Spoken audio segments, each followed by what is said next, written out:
Hello everyone, this is your crazy prof, Bong Diungria, and today we'll discuss marketing digitally, how we can outlast TikTok and the latest social media craze. There are just three topics for today. One is the sequence makes a lot of difference, and the same difference is the second one. And lastly, we want to build from strong fundamentals. So, what do we mean by the importance of the sequence? You might be familiar with this saying by KFC. Now, it's finger licking good is the way it's told, but see how much of a difference if the sequence is different. Again, for Gillette, can get the best man A is very different from the original, which is delivering the message. Do it just is, of course, not as powerful as just do it. And think different is what Apple wants us to remember. Coke wants us to open happiness, not happiness open. And for today, the first key thought I'd like to share with you is marketing digitally is the correct one and not digital marketing. Is there a difference? Well, this talk says there is. Now, let's first define what marketing is. So, marketing, the way I define it, was a series of words and phrases with symbols or images that accompany each word so that it becomes visual and easy to remember. So, in my marketing class for the past 30 years, this is how we've defined marketing. Marketing is a system of profitably. So, it has to be profitable. The system should create, communicate, and deliver value. So the symbols of the factory, the megaphone, and the delivery truck, it's all about what marketing needs to do as far as value is concerned to satisfy the customer's needs, wants, and demands with this value and do that better than competition. So this is an operational definition of marketing, and it's important for us to understand what's the same and what is different. So what's the difference? Or how do we say it's the same difference?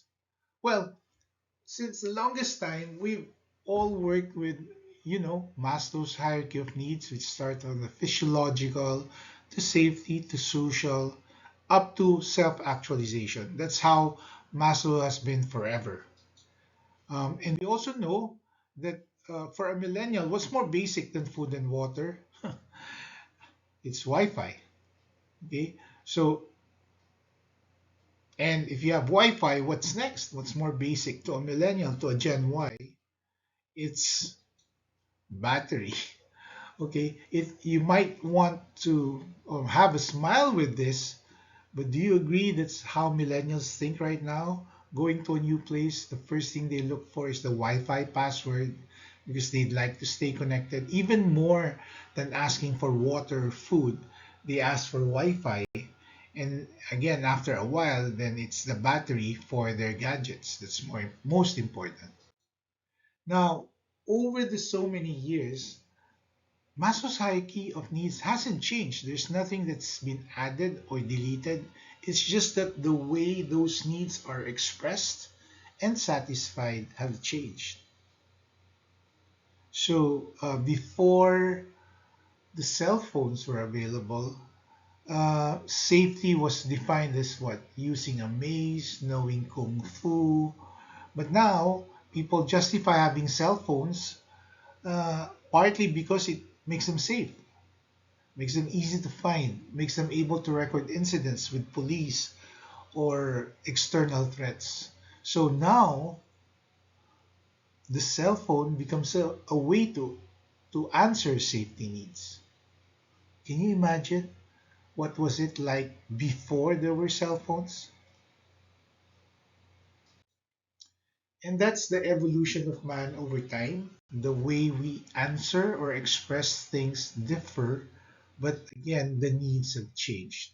So go back to the definition of marketing. Marketing really, in the operational definition I shared with you, it's about first creating value, which includes research, the development of the product or service, planning, the USP, pricing. That's all related to the value creation.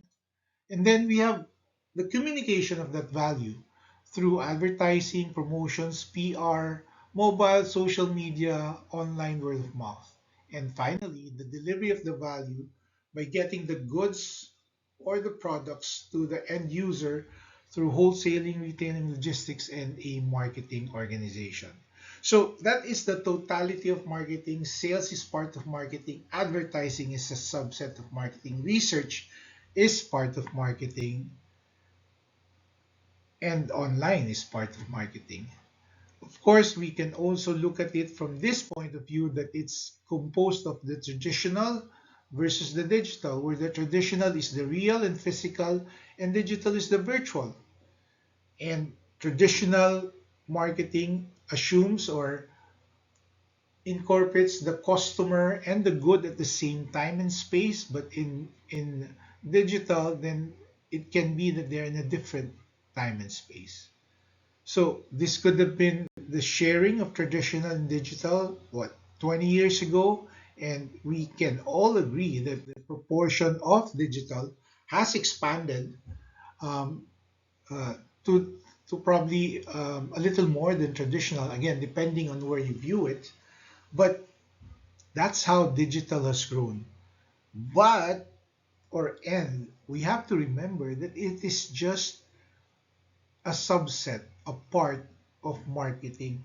It's not digital coming first, it's marketing, which is the umbrella, which is the mother principle, and there are digital things you can do within marketing, which is why I'm telling, or my point is, marketing digitally is a more appropriate perspective to look at digital marketing.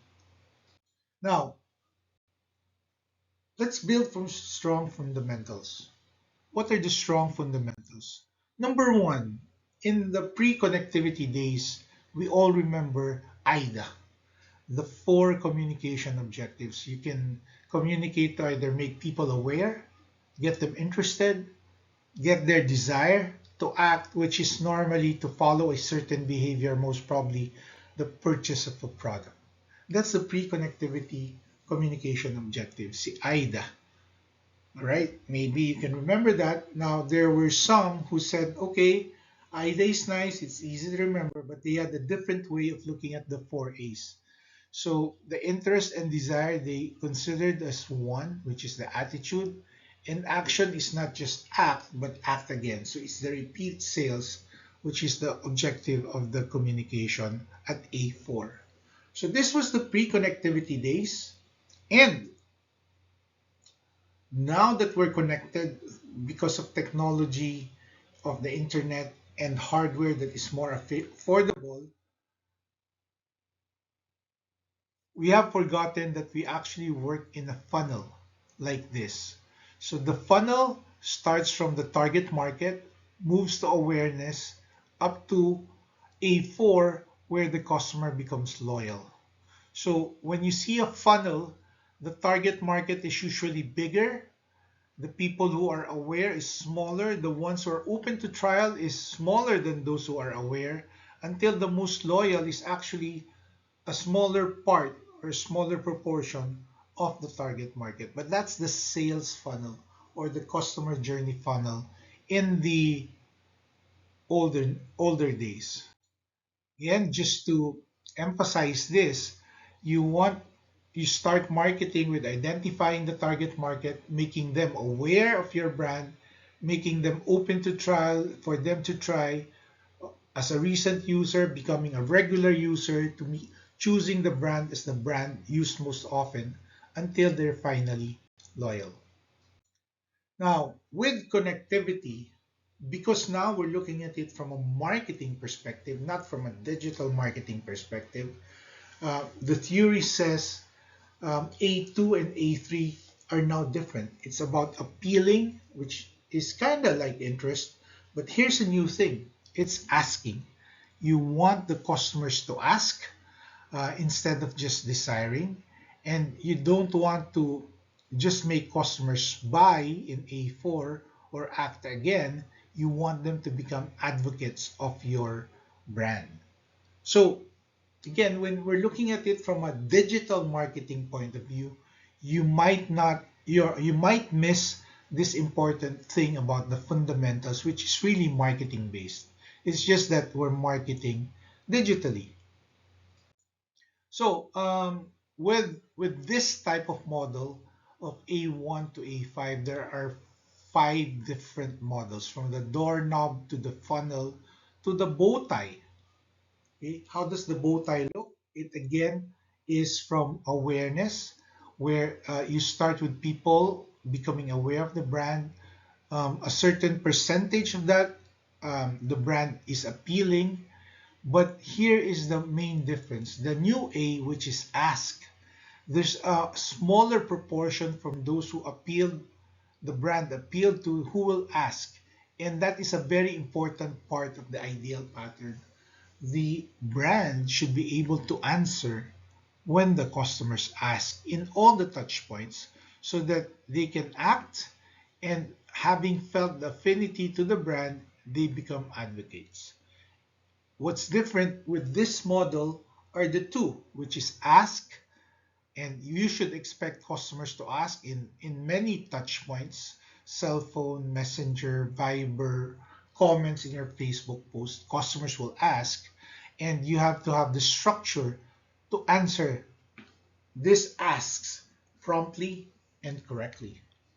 Advocates also don't necessarily buy the product. They may never have bought the product, but they become advocates because they feel a certain affinity to the brand, even if they haven't tried it.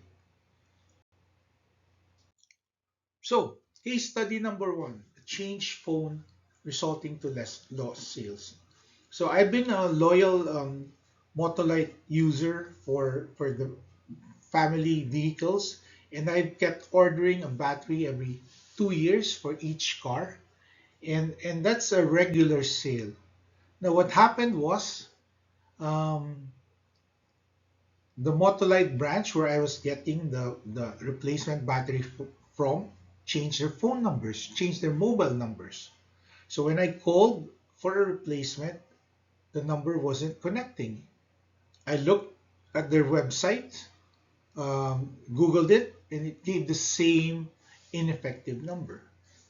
So that was an ask that wasn't answered. That was a change which the company didn't carry along digitally. There was a physical change, but it wasn't reflected digitally. So the result was lost sales. Case study number two. I was buying something online, and it wasn't too clear. So I asked a question, expecting a response. So I was a reasonable person. I was a reasonable customer. I didn't expect an instant response. But after 3 hours and there was no chat, I took it upon myself to look elsewhere and found a vendor that responded quickly and accurately to my satisfaction. So the sale went to that fast response chat rather than to my first preference. So again, lost sales. Third, you all know from your own behavior that if you're looking at buying something on a physical space like a kiosk or a store, a physical store, you kind of, by instinct, try to check how much that brand is in Lazada. And I was buying an electronic speaker from a well known brand from a kiosk in the mall. And the salesman there already convinced me that it's the brand and the type I needed, and all I needed to do was to pay the price. Now, what did I do? I checked online in Lazada and found it was priced lower because of the 8-8 or the 2-2 or the double double promos. And I asked the physical person, Can you match this? Because it's from your company as well. And they tried. He tried within his control. He called his manager. But ultimately, Lazada, the company, was selling it at a different price. And they were also from the same company. So instead of buying it from the physical kiosk, I ordered it from Lazada. Of course, there was a 1 day delay. Who cares? The price was different. And I won as a customer. So another case study of lost sales. So, the evolution of man means the way we express and satisfy our needs can change, but fundamentally, we are the same. So, even the way the four P's of marketing have evolved due to the connectivity through the internet and through mobile. What used to be a product which is made by the manufacturer is now a co creation. Think of your YouTube video. The YouTube videos are not made by the manufacturer or the brand, they're co created, meaning YouTube depends on submissions and uploads of customers to create the content. Second, price is no longer consistent or static. It changes up and down depending on the time and the occasion and the promotion. So it's more like the currency. Third, what used to be just a place is now communally activated in Facebook Marketplace, Facebook groups. You don't need a physical store, uh, uh, but you can actually sell and deliver the value in communities. Lastly, promotions are still important, but they are happening in conversations in various social media groups or social media apps. So, again, the fundamentals are there from marketing. It's now marketing it digitally. And that's the point of this talk. So, in summary, we made three key points. The sequence makes a lot of difference. And the sequence I propose is marketing digitally. There are similarities, but and there are also differences. And marketing should be emphasized because it's building from strong fundamentals. Again, how do you outlast TikTok? As we know, it's the latest media craze. It's growing so rapidly in terms of customers and revenues. But again, this is just a step in the evolution of man. We all know that TikTok one day, maybe 2, 3 years down the road, will not be as hot as it is today. So mastering TikTok is okay, but it will not be lasting. If we market digitally, then we can outlast TikTok and Facebook and Twitter and MySpace and still be connected to our customers. This is your crazy prof, Bong Diungia, leaving you with this. Let's market digitally and survive the evolution of man. Thank you.